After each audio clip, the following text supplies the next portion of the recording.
Hey, it's Mark Lanier with your video thought for the day. So today's Friday, and tomorrow night, our daughter, Rebecca, is getting married. Now, the wedding will be one where she walks down the aisle. And in most ceremonies, when the bride walks down the aisle, everybody stands up and everybody turns and everybody watches. And it'll be the first time that her fiance, soon-to-be husband, has seen her in her wedding gown. And it'll be the first time most everybody there, save perhaps Becky and a few others, have seen her in her wedding gown. And they'll be watching and they'll be oohing and aahing. And they'll be, hoping that it goes well and that she doesn't trip or that I don't stumble walking her down the aisle. It's a time where all eyes will be on her.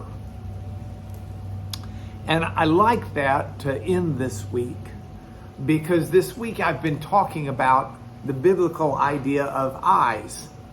And I spent 2 days talking about our eyes, what they should be focused on and what they should be avoiding.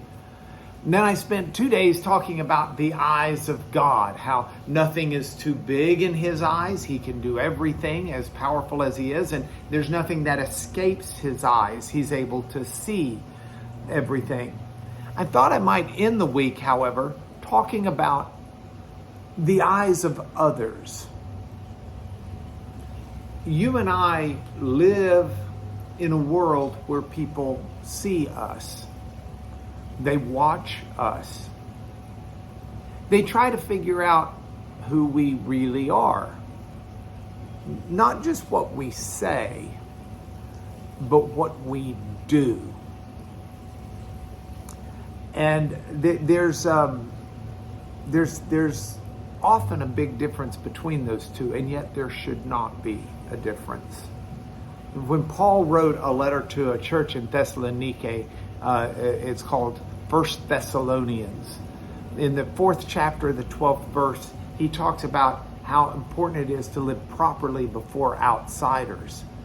He understood the eyes of the world watch you and me.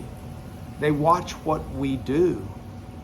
You may say, oh, but I do have times of privacy and times of secrecy. Well, actually, probably less than you think.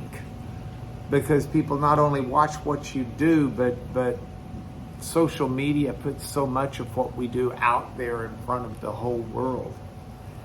And I think it's very important that people not just hear our words of faith and hear about how God is a priority, but that they see our lives reflect that. I can tell you I have faith in my heart, but how am I ever going to show you that faith? What you will see with your eyes is not the faith in my heart. You'll see the deeds, the actions, the works that should proceed from such faith if it's there. And as I go into this weekend and as I go into this wedding, I'm going to be thinking about all eyes are on Rebecca when she walks down the aisle. But you and I constantly need to be aware that people watch us. And so the question is not, what do we give lip service to? The question is, how do we demonstrate our faith in God during good times, during tough times, during times of stress, during times of joy? What is it that the world will see in us that will confirm that we have a higher calling? I'm going to work on that this weekend. I don't want to stumble taking Rebecca down the aisle, and I certainly don't want to stumble living my life for God. I want to do the best I can there, and I urge you to do the same. And I'll see you next Monday, but this is your video thought for today.